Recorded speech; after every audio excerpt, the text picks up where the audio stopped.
Sports day നല്ല രസമുണ്ടായിന്. കുറേ ആൾക്കാരെ എന്താ പറയുക മീറ്റ് ചെയ്യാനും പറ്റി. നല്ല നല്ല ആക്ടിവിറ്റീസ് കിട്ടി. നല്ലൊരു കളിയായിരുന്നു, സ്പോർട്സ് ആയിരുന്നു. അപ്പോൾ സാറിനെ നന്നായി മിസ് ചെയ്യുന്നുണ്ട്. സാർ ഇവിടെ അല്ല, സാർ ലീവിലാണ്. എല്ലാ കളികളും നന്നായി എൻജോയ് ചെയ്യാൻ പറ്റി.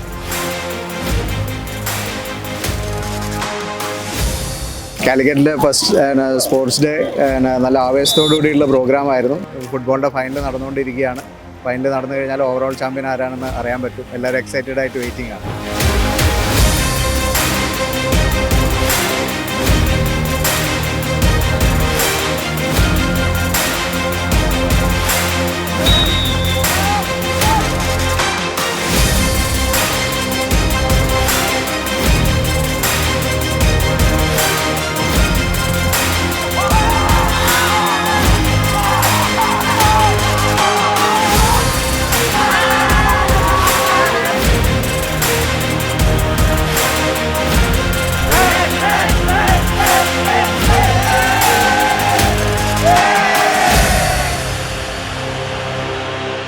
Blitz Academy, right choice for bright future.